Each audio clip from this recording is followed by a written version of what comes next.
ഓയിലൊന്നും വറുത്തെടുക്കാതെ നല്ല ഈസി ആയിട്ട് 10 മിനിറ്റ്സിൽ നല്ല ഗീ ലഡ്ഡു ഉണ്ടാക്കി നോക്കാം. അതിനാവശ്യമായിട്ട് നമുക്കൊരു കപ്പ് കടലമാവ്. സംഭവം ഇപ്പം തന്നെ പോയേനെ. ഇനി നമുക്ക് നമ്മുടെ കാര്യത്തിലേക്ക് കിടക്കാം. ഇതിനാവശ്യമായിട്ടൊരു നുള്ളു ഉപ്പ് ഇട്ട് 1 കപ്പ് വെള്ളം ഒഴിച്ച് നല്ലപോലെ മിക്സ് ചെയ്ത് അത് മാറ്റി വയ്ക്കാം. അത് കഴിഞ്ഞൊരു പാത്രത്തിലേക്ക് കുറച്ച് ഗീ ആഡ് ചെയ്ത് നല്ലപോലെ ബ്രഷ് വെച്ച് ഒന്ന് ബ്രഷ് ചെയ്ത് കൊടുക്കാം. നല്ല രീതിയിൽ ബ്രഷ് ചെയ്ത ശേഷം നമ്മൾ നേരത്തെ മാറ്റി വെച്ച നമ്മുടെ മാവില്ലേ അത് അതിലേക്ക് ആഡ് ചെയ്ത് കൊടുക്കുക. ഒരുപാട് കട്ടിയിൽ ആഡ് ചെയ്യണ്ട. ഇഡ്ഡലിച്ചെമ്പിൽ നമ്മൾ പാത്രം വെച്ചിട്ട് നമ്മൾ സ്റ്റീം ചെയ്തെടുക്കുകയാണ്. സ്റ്റീം ചെയ്ത് കഴിഞ്ഞാൽ ഒരു 10 മിനിറ്റ് മതി. അപ്പോഴേക്കും ഇതുപോലെ ആവും. എന്നിട്ട് നമ്മൾ ചൂടാറാൻ വെച്ചിട്ട് ഇതേപോലെ കട്ട് ചെയ്തെടുക്കാം. ചൂടാറിക്കഴിഞ്ഞാൽ ഇതേപോലെ നമുക്ക് ഈസി ആയിട്ട് കട്ട് ചെയ്യാൻ പറ്റും.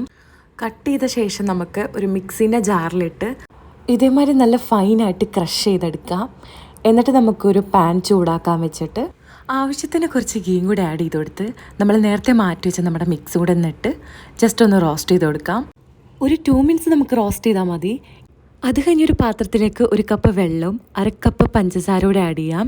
2-3 ഏലക്കായ കൂടെ ആഡ് ചെയ്തിട്ട് നമ്മൾ നേരത്തെ മാറ്റി വെച്ച നമ്മുടെ മിക്സ് അതിലേക്ക് ആഡ് ചെയ്ത് കൊടുക്കാം.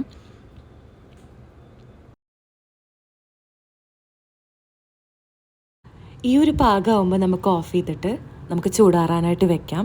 അപ്പോൾ ഇത്രയേ ഉള്ളൂ. നമുക്ക് ഈസി ആയിട്ട് നല്ല ഗീ ലഡ്ഡു ഉണ്ടാക്കാം. നമ്മൾ എണ്ണയിൽ പൊരിച്ചൊന്നും നമുക്ക് ഉണ്ടാക്കേണ്ട ആവശ്യമില്ല. ഇനി ഇതേമാതിരി സ്റ്റീം ചെയ്തിട്ട് ഉണ്ടാക്കാം. സംഭവം നല്ല ടേസ്റ്റാണ്. അപ്പോൾ എല്ലാവരും ഒന്ന് ട്രൈ ചെയ്ത് ഫീഡ്ബാക്ക് അറിയിക്കാം. അപ്പോൾ ഓക്കെ, ബൈ.